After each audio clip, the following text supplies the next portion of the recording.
भगवते वासुदेवाय।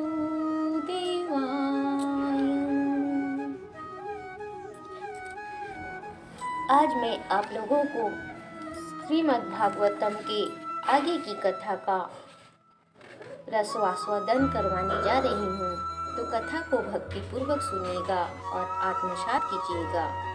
तो आज की कथा है, मुनियों के द्वारा प्रश्न पूछे जाने के बाद रोमहर्षण के पुत्र उग्रश्रवा सूत गोस्वामी जी जो है उनके प्रश्नों का उत्तर देने का प्रयास करते हैं। तो उसी के संबंध में है। मुनियों के प्रश्न को सुनने के बाद रोमहर्षण के पुत्र उग्रश्रवा जो हैं सूत गोस्वामी जी, उन्होंने ब्राह्मणों के सम्यक प्रश्नों से पूर्णतः प्रसन्न होकर उन्हें धन्यवाद दिया और वे उत्तर देने का फिर प्रयास करने लगे। सूत गोस्वामी जी,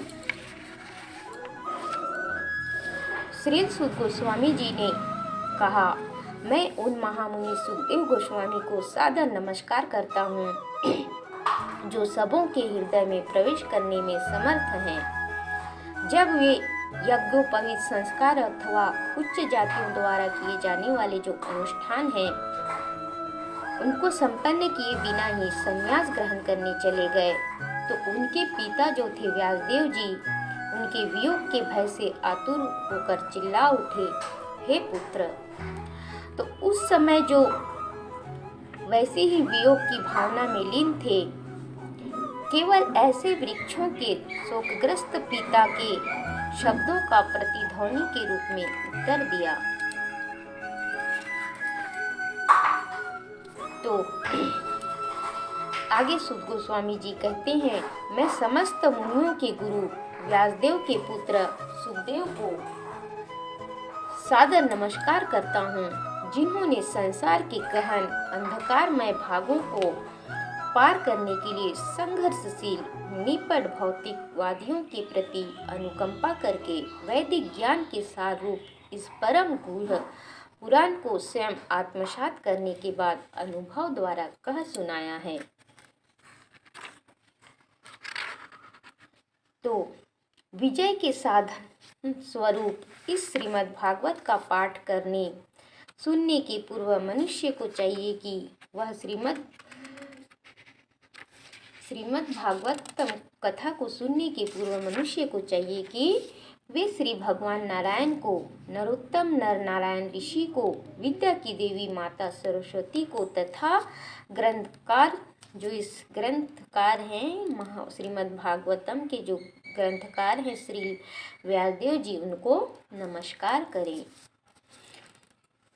तो सूत गोस्वामी जी आगे मुनियों से कहते हैं कि हे मुनियों, आपने मुझसे ठीक ही प्रश्न किया है। आपके प्रश्न श्लाघनीय हैं, क्योंकि उनका संबंध भगवान कृष्ण से है और इस प्रकार वे विश्व कल्याण के लिए हैं। यह जो भागवतम कथा है, जो आप लोगों ने जो प्रश्न किया है, ये जो है विश्व के कल्याण के लिए है।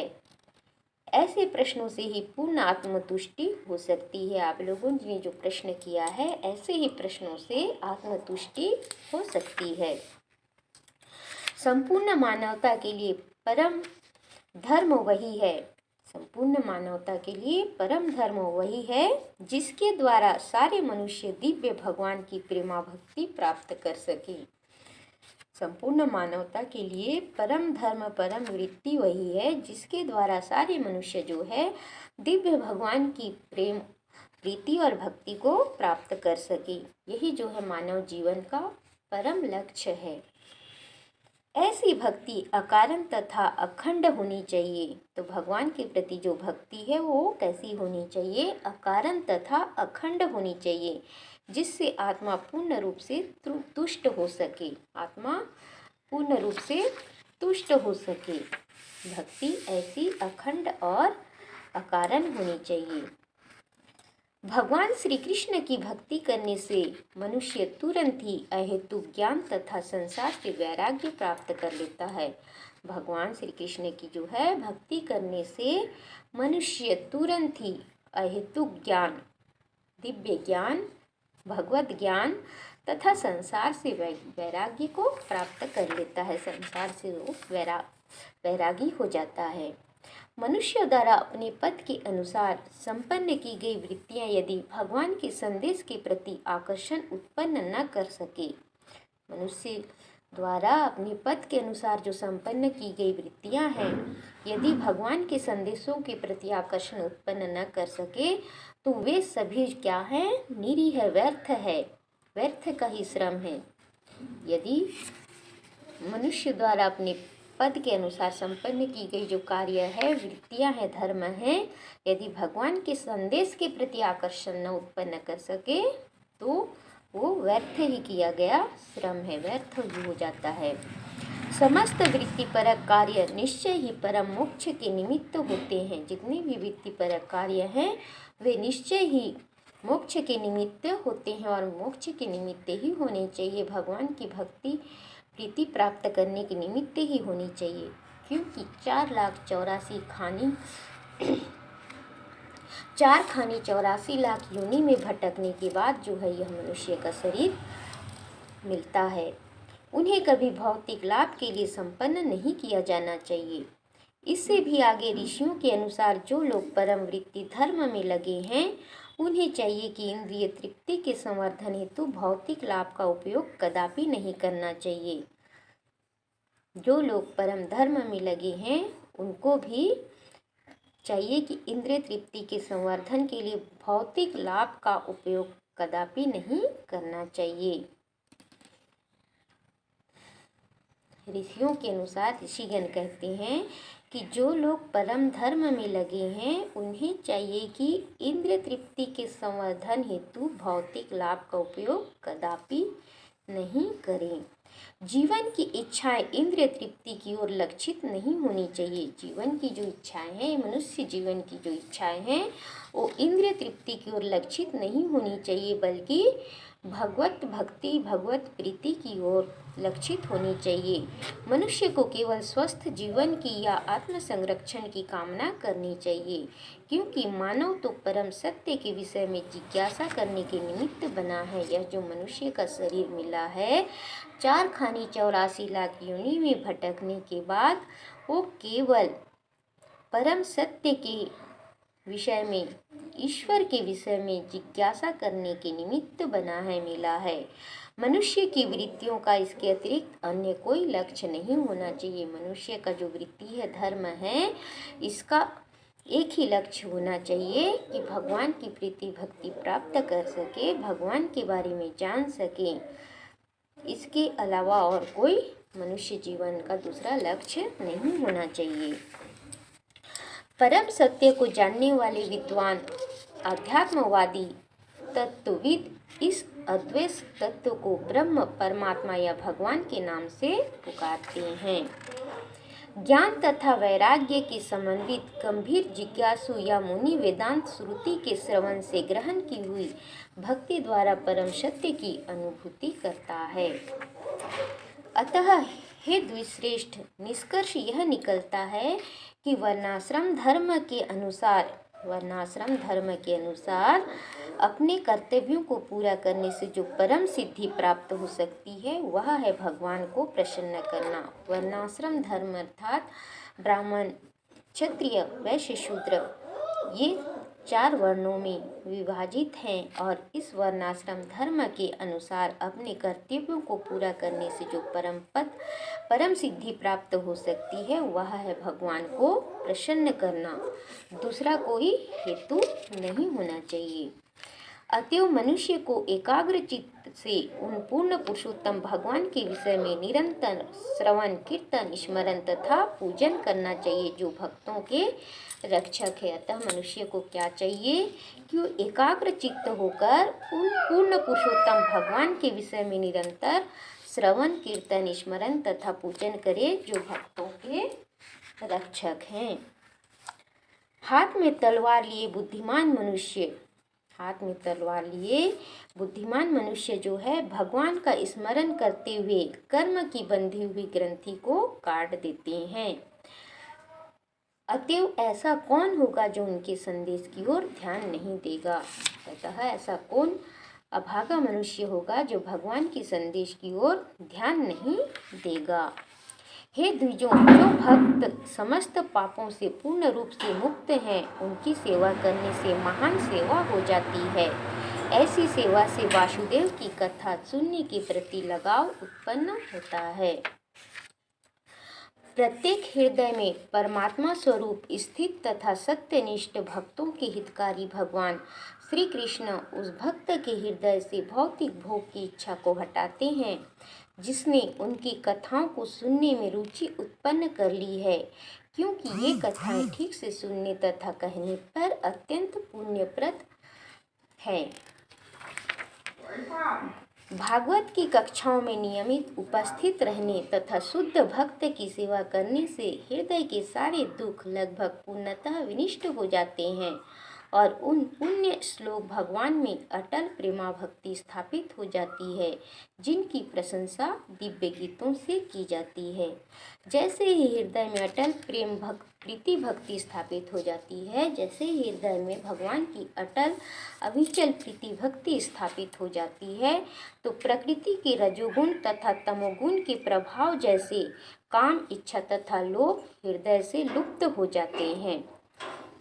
तो सुध गोस्वामी जी यहाँ कहते हैं कि जैसे ही हृदय में अटल प्रेम, भगवान के अटल अविचल प्रेम और भक्ति स्थापित हो जाती है, वैसे ही प्रकृति के जो 3 गुण हैं, रजोगुण, तमोगुण और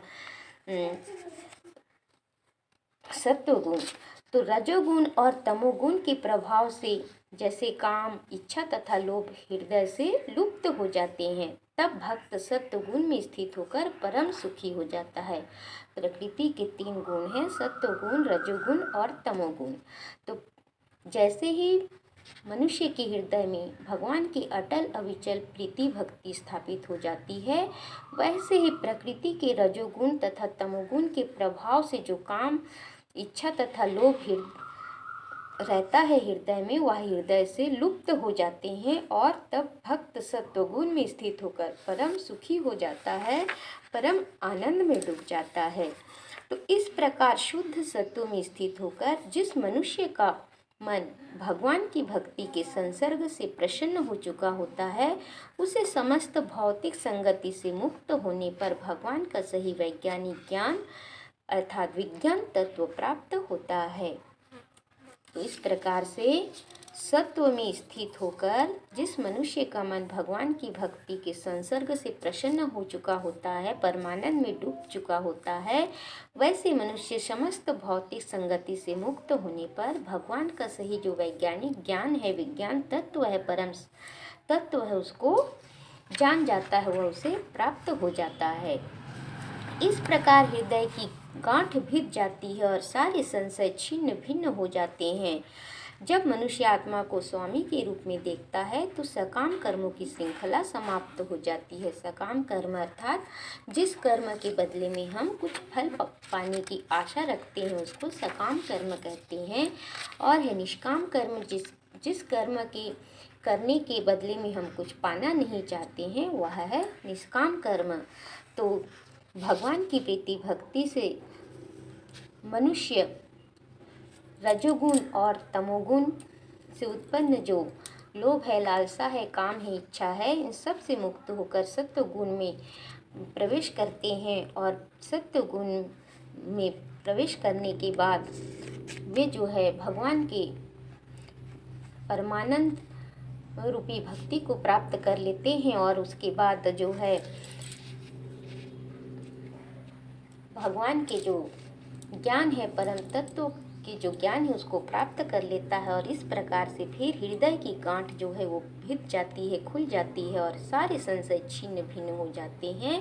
और उसके बाद मनुष्य आत्मा को स्वामी के रूप में देखता है तो उसका जो सकाम कर्मों की श्रृंखला है वो समाप्त हो जाती है। अतएव निश्चय ही सारे अध्यात्मवादी अनंत काल से अत्यंत प्रसन्नतापूर्वक भगवान श्री कृष्ण की भक्ति करते आ रहे हैं, क्योंकि ऐसी भक्ति आत्मा को प्रमोदित करने वाली है। भगवान श्री कृष्ण की जो अटल अविचल भक्ति है वो आत्मा को प्रमोदित करने वाली है। तो दिव्य भगवान प्रकृति के 3 गुणों सत्व, रज तथा तम से अप्रत्यक्ष रूप से संबद्ध है और वे भौतिक जगत की उत्पत्ति, पालन तथा संहार के लिए ब्रह्मा, विष्णु तथा शिव इन 3 गुणात्मक रूपों को ग्रहण करते हैं। दिव्य भगवान श्री कृष्ण जो हैं प्रकृति के तीनों गुण जो सत्व, रज तथा तम हैं इससे अप्रत्यक्ष रूप से संबद्ध हैं और वे भौतिक जगत की उत्पत्ति, पालन तथा संहार के लिए ब्रह्मा, विष्णु तथा शिव का इन 3 गुणात्मक रूपों को ग्रहण करते हैं, धारण करते हैं। इन तीनों रूपों में से सत्व गुण वाले विष्णु से सारे मनुष्य परम लाभ प्राप्त कर सकते हैं। भगवान के जो ये 3 रूप है ब्रह्मा, विष्णु, महेश्वर, इन तीनों रूपों में से सत्व गुण वाले जो विष्णु के रूप हैं वे सारे मनुष्य उनसे जो है सारे मनुष्य परम लाभ प्राप्त कर सकते हैं। अग्नि काष्ठ मृदा का रूपांतर है, लेकिन काष्ठ से बेहतर धुआं है और उससे भी बेहतर अग्नि है। तो अग्नि इसलिए धुआं से भी बेहतर है क्योंकि अग्नि से वैदिक यज्ञों से हमें श्रेष्ठ ज्ञान के लाभ प्राप्त हो सकते हैं। अग्नि से अर्थात वैदिक यज्ञों से, अग्नि से ही वैदिक यज्ञ होता है और यज्ञों से हमें श्रेष्ठ ज्ञान के लाभ प्राप्त हो सकते हैं। तो जिस प्रकार अग्नि काष्ठ मृदा का रूपांतर है, लेकिन काष्ठ से धुआं बेहतर है और धुआं से अग्नि बेहतर है क्योंकि अग्नि से ही वैदिक यज्ञ होता है और यज्ञों से हमें ज्ञान के लाभ प्राप्त हो सकते हैं। तो इसी प्रकार रजोगुण तमोगुण से बेहतर है और इन दोनों गुणों से सत्वगुण सर्वश्रेष्ठ है। रजोगुण से तमोगुण बेहतर है, तमोगुण से रजोगुण बेहतर है और रजोगुण से सत्वगुण सर्वश्रेष्ठ है क्योंकि सत्वगुण से मनुष्य परम सत्य का साक्षात्कार कर सकता है। सत्वगुण से जो है मनुष्य परम सत्य का साक्षात्कार कर सकता है। तो तमोगुण से रजोगुण बेहतर है और रजोगुण से सत्वगुण सर्वश्रेष्ठ है। पूर्व काल में समस्त महामुनियों ने भगवान की सेवा की क्योंकि वे प्रकृति के तीनों गुणों से परे हैं। भगवान जो है वो प्रकृति के तीनों ही गुणों से परे हैं, इसीलिए पूर्व काल में ही समस्त महामुनि जो है भगवान की सेवा की। उन्होंने भौतिक परिस्थितियों से मुक्त होने के लिए, परम लाभ प्राप्त करने के लिए पूजा की। वे जो मुनिगण हैं वे भौतिक परिस्थितियों से मुक्त होने के लिए और परम लाभ को प्राप्त करने के लिए भगवान की पूजा की। अतएव जो कोई इन महामुनियों का अनुसरण करता है वह भी इस भौतिक संसार में मोक्ष का अधिकारी बन जाता है। तो इस प्रकार से उन महामुनियों का जो अनुसरण करता है वह भी इस भौतिक संसार से मोक्ष पाने का अधिकारी बन जाता है। जो लोग मोक्ष के प्रति गंभीर है वे निश्चय ही द्वेष रहित होते हैं और सबका सम्मान करते हैं। तो यहाँ सुखदेव जी सूत जी कहते हैं कि जो लोग मोक्ष के प्रति गंभीर हैं वे निश्चय ही द्वेष रहित होते हैं और सबका सम्मान करते हैं, किंतु फिर भी वे देवताओं के घोर रूपों का अस्वीकार करते हैं और केवल मात्र भगवान विष्णु तथा उनके श्वासों के कल्याणकारी रूपों की ही पूजा करते हैं। जो लोग रजोगुणी तथा तमोगुणी हैं वे पितरों, अन्य जीवों तथा उन देवताओं की पूजा करते हैं जो सृष्टि संबंधी कार्यकलापों के प्रभारी हैं। और जो लोग रजोगुणी और तमोगुणी होते हैं वे पितरों, अन्य जीवों तथा उन देवताओं की पूजा करते हैं जो इस सृष्टि संबंधी कार्यकलापों के प्रभारी होते हैं, क्योंकि ऐसे लोग रजोगुणी और तमोगुणी लोग जो हैं ऐसे लोग स्त्री, धन, शक्ति तथा संतान का लाभ उठाने की इच्छा रखते हैं और इन्हीं इच्छाओं से वे प्रेरित होते हैं और इसीलिए ये लोग जो हैं पितरों, अन्य जीवों तथा उन देवताओं की पूजा करते हैं जो सृष्टि संबंधी कार्यकलापों के प्रभारी होते हैं। प्रामाणिक शास्त्रों में ज्ञान का परम उद्देश्य पूर्ण पुरुषोत्तम परमेश्वर श्री कृष्ण है। यज्ञ करने का उद्देश्य उन्हें प्रसन्न करना है। यज्ञ करने का उद्देश्य केवल भगवान श्री कृष्ण को ही प्रसन्न करने का है। योग उन्हीं के साक्षात्कार के लिए है और सारे सकाम कर्म अंततः उन्हीं के द्वारा पुरस्कृत होते हैं। अर्थात मनुष्य के द्वारा जितने भी कर्म होते हैं वे सभी भगवान को प्राप्त करने के उद्देश्य से ही होना चाहिए। जितने भी तप हो, तपस्या हो, यज्ञ हो, हवन हो, सब भगवान श्री कृष्ण को प्राप्त करने के लिए, उनकी प्रीति भक्ति को प्राप्त करने के लिए ही होना चाहिए। वे परम ज्ञान हैं और सारी कठिन तपस्या उन्हीं को जानने के लिए की जाती है। भगवान श्री कृष्ण जो हैं वे ही परम ज्ञान है, परम सत्य है और सारी जो कठिन तपस्याएं हैं उन्हीं को प्राप्त करने के लिए की जाती है। उनकी प्रेम पूर्ण सेवा करना ही धर्म है। भगवान की प्रेम पूर्ण सेवा करना ही मनुष्य का परम धर्म है, जीव का परम धर्म है। वे ही जीवन के चरम लक्ष्य हैं। भगवान कृष्ण ही मनुष्य जीवन के चरम लक्ष्य है, क्योंकि 4 खानी 84 लाख योनि में भटकने के बाद यह जो मानव शरीर मिला है उन्हीं की परम कृपा से उन्हीं को प्राप्त करने के लिए मिला है। अर्थात इस जीवन को प्राप्त करने के बाद मनुष्य का केवल एक ही लक्ष्य, एक ही धर्म, एक ही कर्तव्य होना चाहिए कि वे भगवान को प्राप्त कर सके, उनकी अटल अविचल प्रीति भक्ति को प्राप्त कर सके। तो इसी के निमित्त मनुष्य के सारे कर्म होना चाहिए। इस भौतिक सृष्टि के प्रारंभ में उन भगवान वासुदेव ने अपने दिव्य पद पर रहकर अपनी ही अंतरंगा शक्ति से कारण तथा कार्य की शक्तियाँ उत्पन्न की।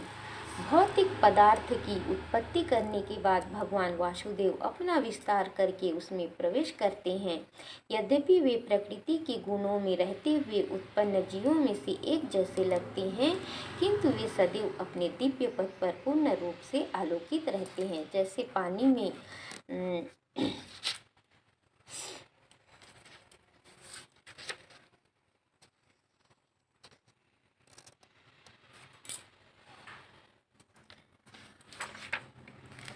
तो परमात्मा रूप में भगवान सही वस्तुओं में उसी तरह व्याप्त रहते हैं। परमात्मा रूप में भगवान जो है सभी वस्तु में उसी तरह व्याप्त रहते हैं, जिस तरह काष्ठ के भीतर अग्नि व्याप्त रहती है। जिस तरह काष्ठ के भीतर अग्नि व्याप्त रहती है सर्वत्र पूरे काष्ठ में, और उसे प्रयत्न करने से ही वह प्रकट होती है, उसी प्रकार भगवान जो है सभी वस्तुओं में उसी तरह व्याप्त हैं। इस प्रकार यद्यपि वे एक एवं अद्वितीय हैं, वे अनेक प्रकार से दिखते हैं। भौतिक जगत के 3 गुणों से प्रभावित हुए जीवों के देह में परमात्मा प्रविष्ट होते हैं और सूक्ष्म मन के द्वारा 3 गुणों के फल भोगने के लिए जीवों को प्रेरित करते हैं। तो भौतिक जगत के जो 3 गुणों से प्रभावित हुए जीव हैं, उन जीवों के देह में परमात्मा प्रविष्ट होते हैं और सूक्ष्म मन के द्वारा वे 3 गुणों के फल भोगने के लिए जीव को प्रेरित करते हैं। और उसी से प्रेरित होकर जीव जो है भौतिक जगत के प्रकृति के 3 गुणों के फल को भोगने के लिए प्रेरित होता है। इस प्रकार सारे ब्रह्मांडों के स्वामी देवताओं, मनुष्यों तथा निम्न पशुओं से आवासित सारे ग्रहों का पालन पोषण करने वाले हैं। इस प्रकार जो है भगवान सारे ब्रह्मांडों के स्वामी देवताओं, मनुष्यों तथा निम्न पशुओं से आवासित सारे ग्रहों का पालन पोषण करने वाले हैं। वे अवतरित होकर शुद्ध सत्व गुण में रहने वालों के उद्धार हेतु लीलाएं करते हैं। तो आज की कथा यहीं तक, आगे की कथा फिर अगले समय में।